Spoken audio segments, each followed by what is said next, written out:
Llevo años ahorrando para que mi hija tenga su fiesta de 15 años soñada. Pero mi cuñada me está pidiendo que la cancele para que su hija no se sienta mal porque ellos se gastaron el dinero de su fiesta en vez de ahorrar. Terminé parado en la mitad de mi propia sala sosteniendo una taza de café frío mientras mi cuñada nos gritaba que éramos unos egoístas por haber trabajado duro durante años. A su lado, mi esposa Sofía contenía las lágrimas intentando procesar cómo un fondo de ahorro bancario se había convertido en un crimen familiar. Miré el techo de mi casa, luego a mi cuñada desorbitada, y honestamente todavía no entiendo cómo una simple libreta de depósitos terminó desatando este nivel de desastre. Durante casi 8 años, mi esposa Sofía y yo transformamos nuestra rutina diaria en una maquinaria de disciplina absoluta con un solo objetivo en mente. Ambos tomábamos turnos dobles en nuestros respectivos empleos, ajustábamos el presupuesto mensual al centavo y sacrificábamos cualquier lujo innecesario para construir el fondo de la fiesta de 15 años de nuestra hija Sonia. Sonia creció viendo ese esfuerzo, sabiendo que cada moneda guardada en la cuenta bancaria representaba la promesa de una noche inolvidable que le habíamos hecho desde que era una niña pequeña. En la acera opuesta de la familia siempre estuvieron mi cuñada Brenda y su esposo Gael, rodeados de una escenografía de prosperidad ficticia que mantenían a base de tarjetas de crédito reventadas. Gael cambiaba de vehículo cada 2 años mediante préstamos impagables, mientras Brenda lucía ropa de marca en las reuniones familiares y organizaba viajes improvisados a la playa que luego tardaban meses en refinanciar. A lo largo de todo ese tiempo, soporté en silencio las miradas condescendientes de Brenda y sus comentarios pasivo-agresivos cada vez que rechazábamos una salida costosa. Nos llamaba codos, amargados y tacaños frente a los demás parientes, asegurando con una sonrisa burlona que la vida era para disfrutarse en el presente y no para guardarla en una caja fuerte.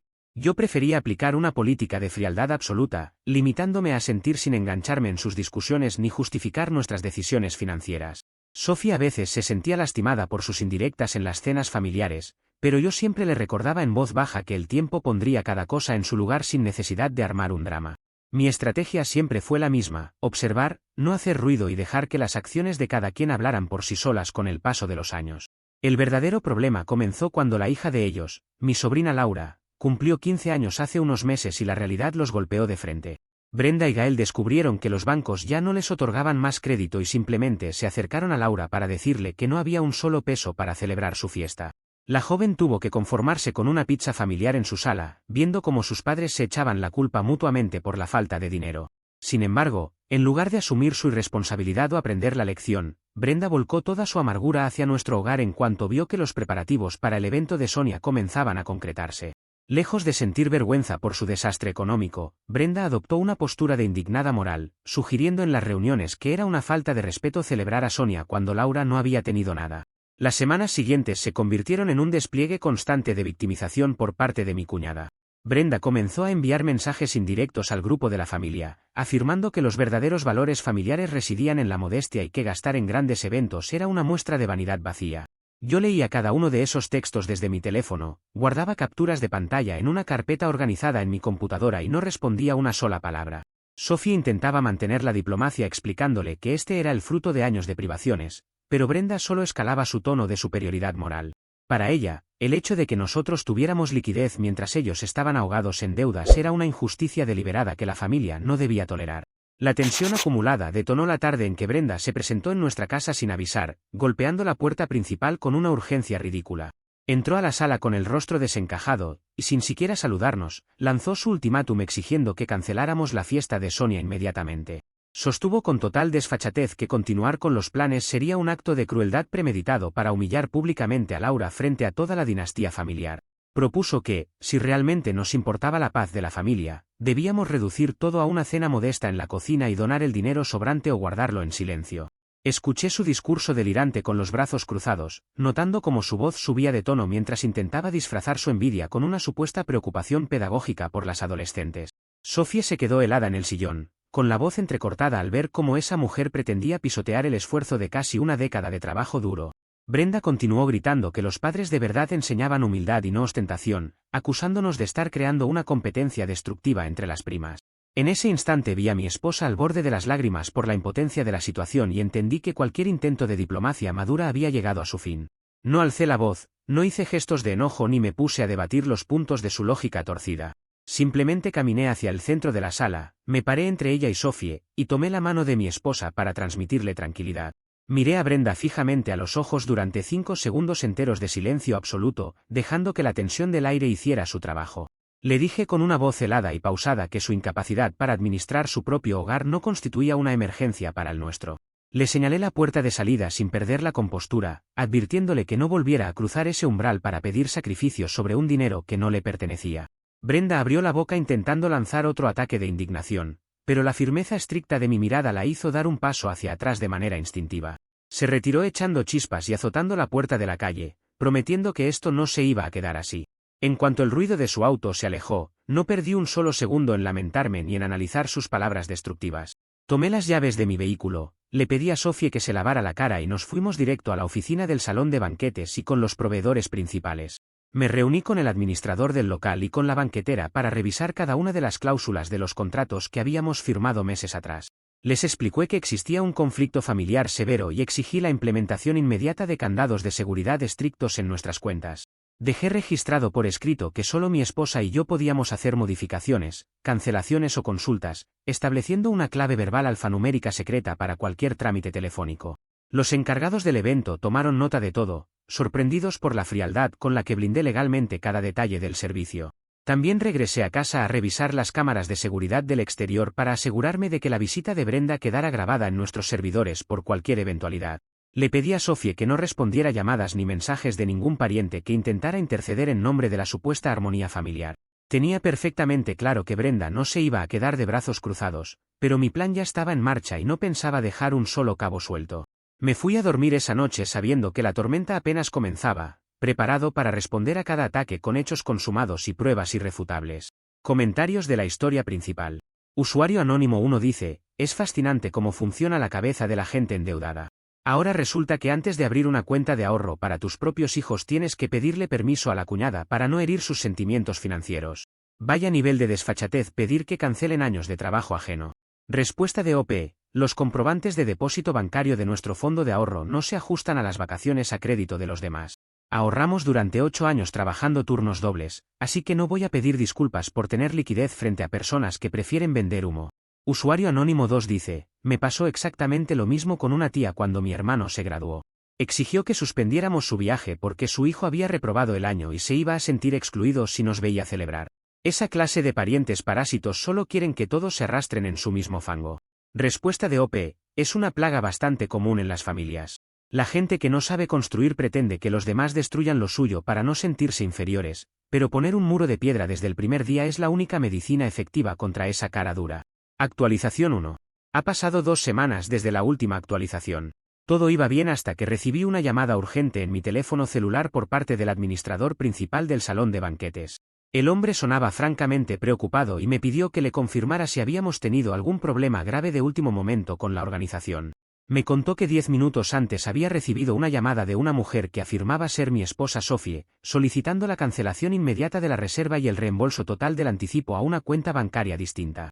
La voz al otro lado de la línea alegaba que habíamos sufrido una tragedia familiar inesperada y que necesitábamos el dinero de vuelta de carácter urgente. Sin embargo, cuando el recepcionista le pidió la clave alfanumérica de seguridad verbal que dejamos asentada en el contrato, la mujer empezó a tartamudear y a dar excusas torpes.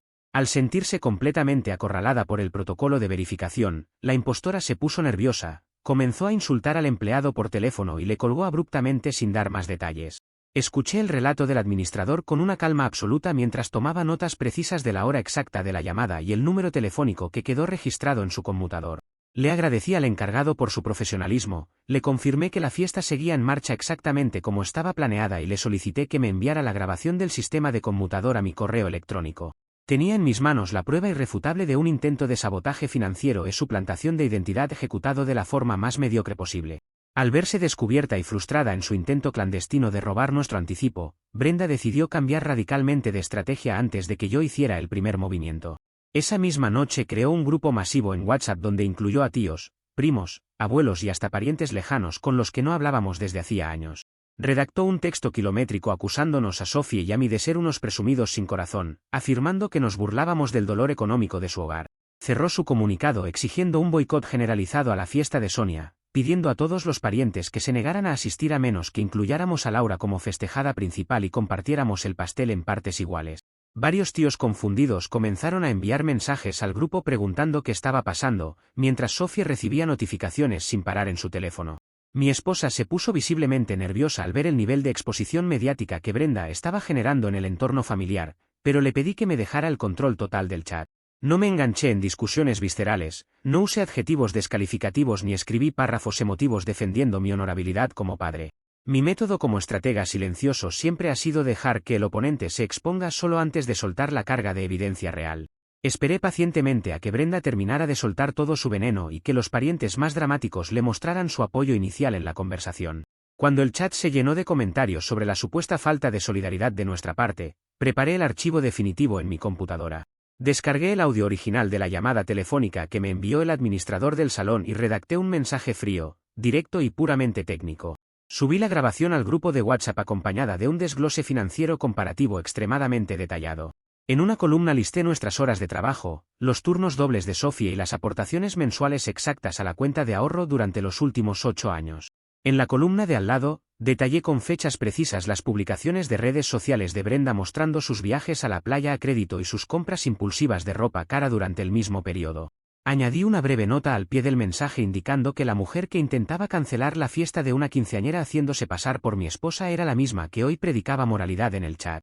El impacto de la publicación dentro del grupo familiar fue abrumador e inmediato, transformando el tono de la conversación en cuestión de segundos. Los parientes escucharon el audio claro de la voz de Brenda intentando quedarse con el dinero del reembolso y la indignación se volvió completamente en su contra. Tíos que minutos antes pedían empatía comenzaron a escribir mensajes de repudio masivo hacia la desfachatez de mi cuñada, cuestionando su capacidad criminal para suplantar una identidad. Brenda intentó defenderse escribiendo mensajes desesperados en los que aseguraba que la grabación estaba manipulada o que era un malentendido organizado por el salón. Sin embargo, el desglose comparativo de sus gastos frente a nuestro trabajo duro dejó al descubierto la hipocresía absoluta de su discurso sobre la modestia. Su propio hermano le recriminó en el chat público que intentara arruinarle la ilusión a una sobrina por no saber controlar sus finanzas personales. Gael ni siquiera apareció para defender a su esposa, dejando que Brenda absorbiera toda la vergüenza pública frente al clan extendido. La presión social dentro del grupo se volvió tan insoportable para ella que terminó abandonando la conversación colectiva a altas horas de la madrugada. El intento de boicot se desmoronó por completo en las 48 horas posteriores al incidente en la aplicación de mensajes. Los parientes comenzaron a llamar a Sofía no para exigir cambios, sino para disculparse por haber creído el relato inicial de Brenda y para confirmar su asistencia con regalos para Sonia. La maniobra de mi cuñada solo sirvió para aislarla socialmente y dejar en evidencia ante todos que su única motivación era la envidia descontrolada. Sonia continuó con sus ensayos de baile sin enterarse de la mitad de los dramas que ocurrían tras bambalinas, blindada por nuestra gestión. Yo me dediqué a ajustar los últimos detalles logísticos con los proveedores, sabiendo perfectamente que un animal acorralado siempre intenta dar un último zarpazo antes de caer. Le pedí al personal de seguridad del salón de eventos que mantuviera una lista de acceso estricta para el día de la fiesta, permitiendo el paso únicamente a las personas confirmadas en nuestra plataforma. Guardé cada captura de pantalla del grupo de WhatsApp, las grabaciones de voz y los reportes del conmutador en una unidad de almacenamiento dedicada a este conflicto.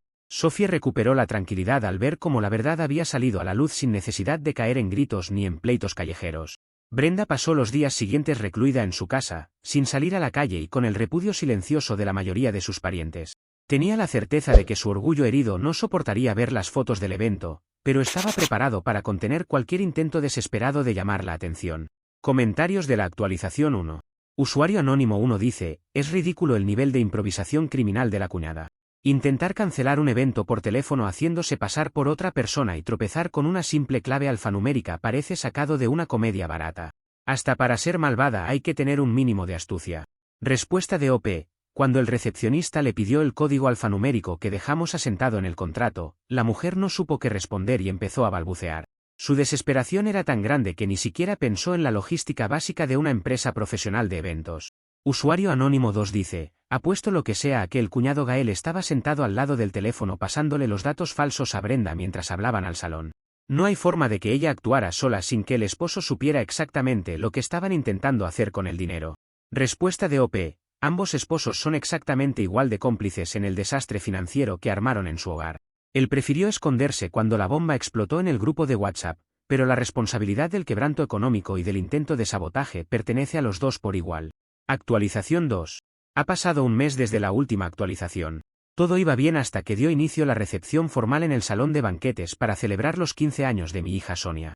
El lugar lucía impecable, La música amenizaba la llegada de los invitados y la energía del ambiente era de absoluta fiesta.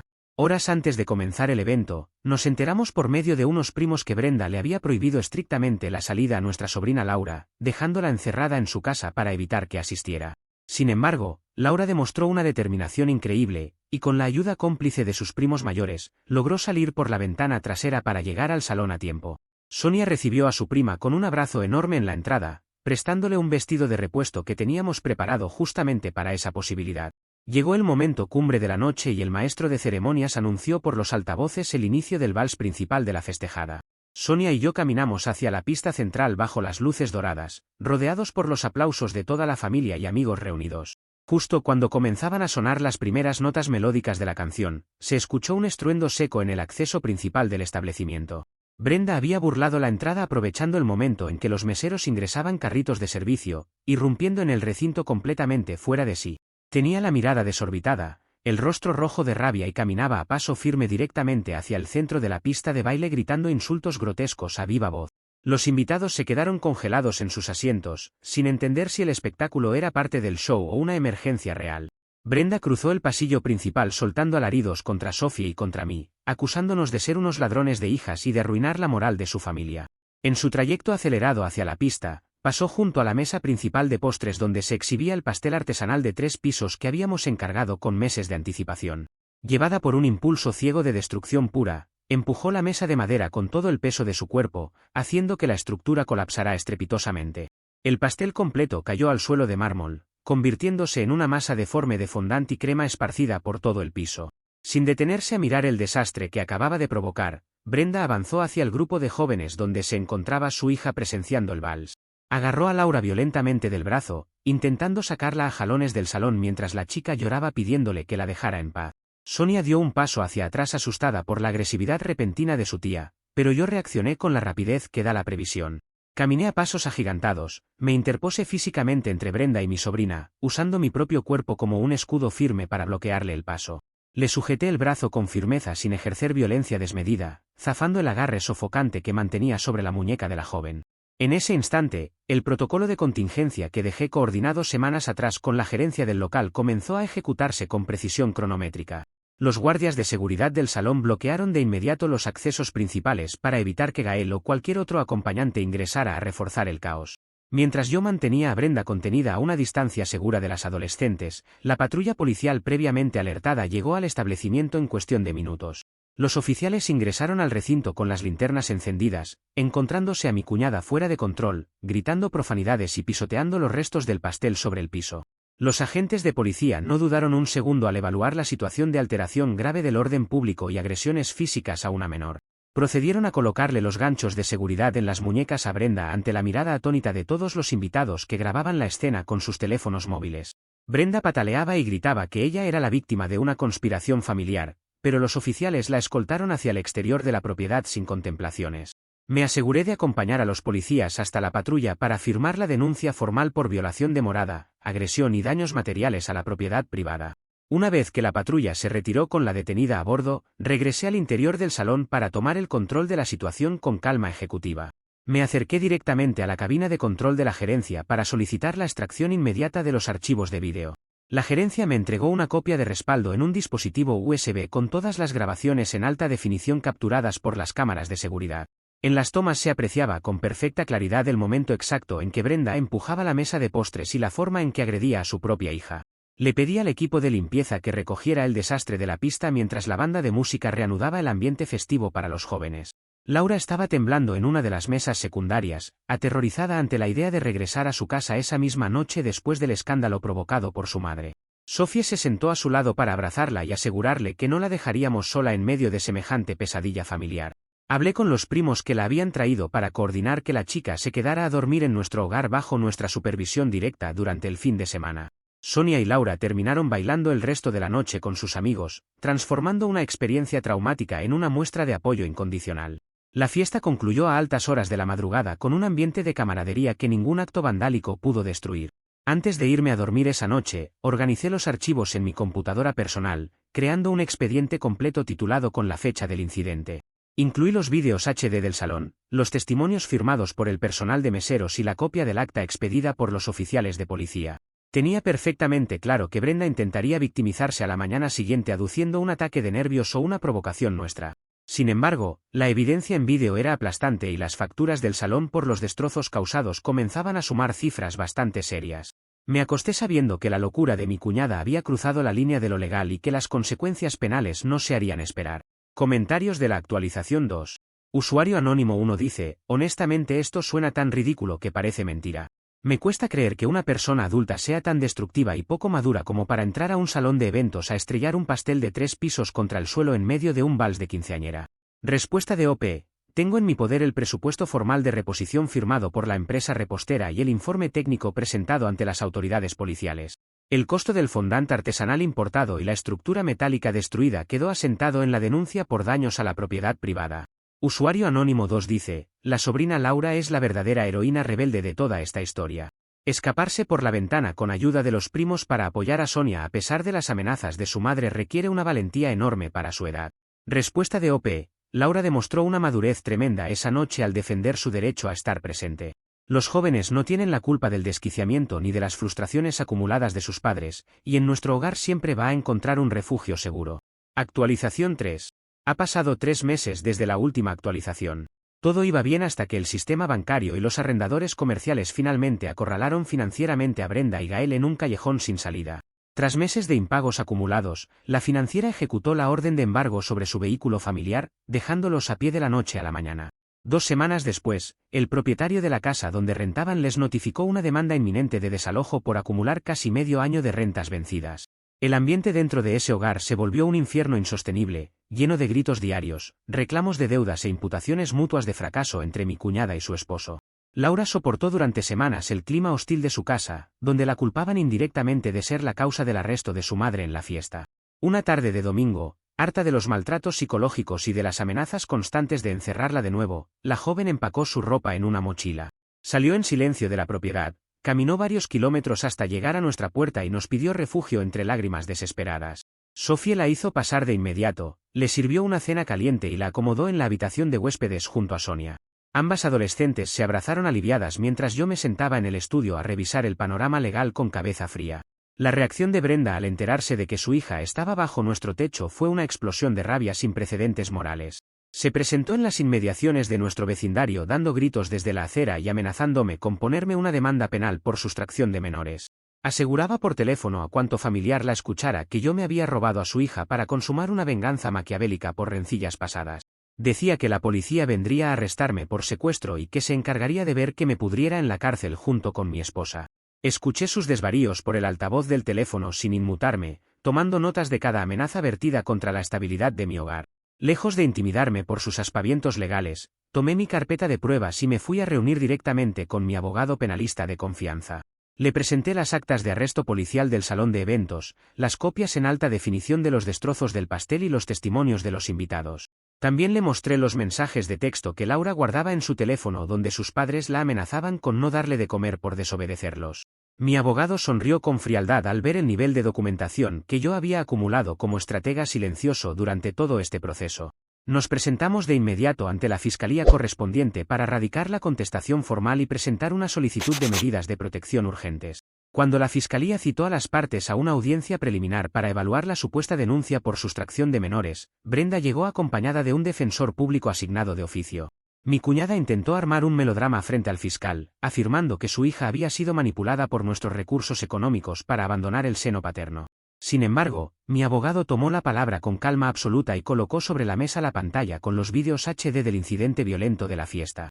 Añadió las evidencias de la orden de desalojo inminente del inmueble de mis cuñados y las actas policiales por alteración del orden público.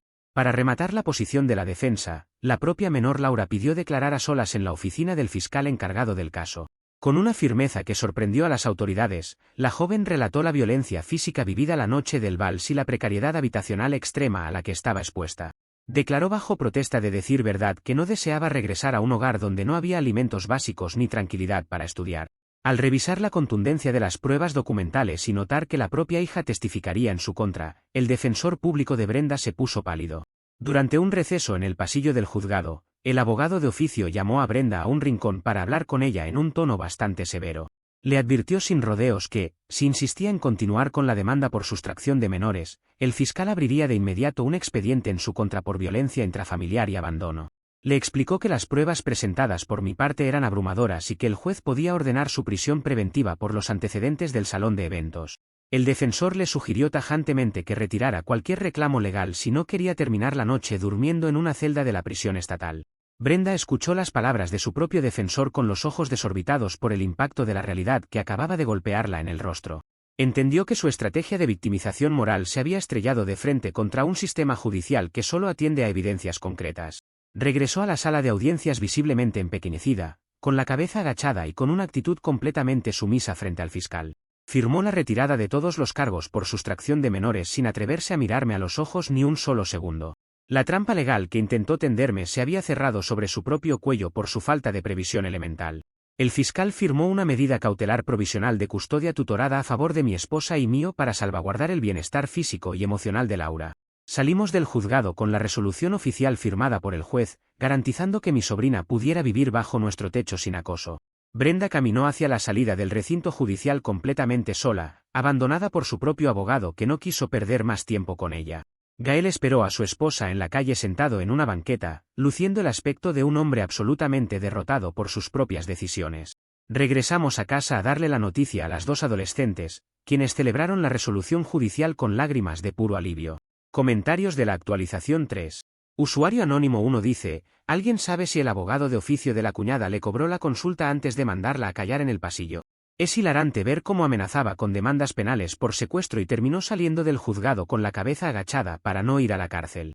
Respuesta de OP.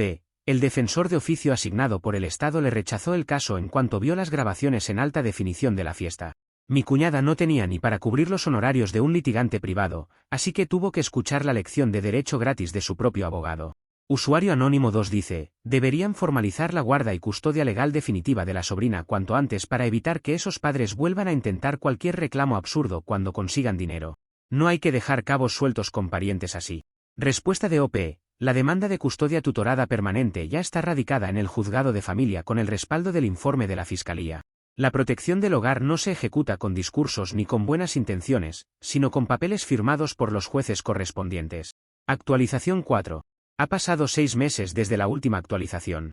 Todo iba bien hasta que la acumulación implacable de deudas por las demandas de reparación del salón de banquetes terminó de sepultar la economía de mis cuñados. Tras la sentencia civil definitiva que los obligó a pagar hasta el último centavo del pastel destruido, la vajilla rota y los honorarios del personal de seguridad, su crédito quedó pulverizado. Sin capacidad para arrendar una propiedad decente y en bancarrota absoluta, Brenda y Gael tuvieron que vender lo poco que les quedaba para no ir a prisión por impagos. Acabaron mudándose a un cuarto alquilado de mala muerte en la periferia de la ciudad, completamente repudiados por el resto de la dinastía familiar. La custodia de protección que obtuvimos sobre mi sobrina Laura se consolidó bajo nuestro techo de forma definitiva mediante la resolución del tribunal familiar. La chica recuperó la paz mental, el sueño reparador y una rutina de estudio saludable que nunca había experimentado en su casa de origen. Tanto ella como mi hija Sonia se convirtieron en compañeras inseparables de vida, apoyándose mutuamente en sus deberes escolares y compartiendo la misma disciplina. Al finalizar el ciclo lectivo más reciente, ambas adolescentes obtuvieron diplomas de honor con notas sobresalientes en sus respectivas materias.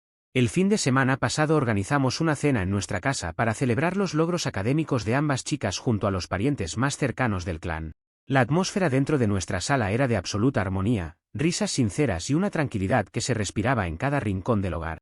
Los mismos tíos que antes escuchaban los chismes de Brenda nos felicitaron por la educación de Sonia y por el refugio de amor que le brindamos a Laura.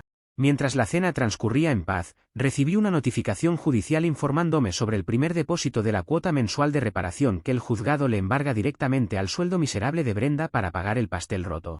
Ver a mi cuñada pagando las cuotas mensuales de una fiesta que intentó arruinar mientras vive en la miseria y en el aislamiento social completo es la prueba definitiva del funcionamiento del karma. Su obsesión por aparentar una riqueza que no tenía y su indignación moral por nuestro esfuerzo terminaron por enterrar su propio matrimonio y su reputación. Gael trabaja hoy en doble turno para cubrir las deudas de las tarjetas de crédito, mientras Brenda pasa los días rehuida por una familia que ya no tolera sus chantajes. El autosabotaje de ambos fue perfecto, impulsado únicamente por su propia prepotencia y su envidia desmedida. Hoy mi hogar disfruta de una serenidad absoluta, confirmando que la disciplina, el trabajo honesto y los límites firmes siempre vencen a las provocaciones vacías. Sofía sonríe de nuevo sin la sombra del acoso familiar sobre sus hombros, viendo a nuestra hija Sonia crecer feliz y con un futuro brillante por delante. Laura camina por la casa con la seguridad de saberse protegida legalmente y amada por una familia que la valora de verdad. El estratega silencioso guardó sus carpetas de pruebas en el archivo final, sabiendo que la victoria más grande fue no haber perdido la compostura jamás.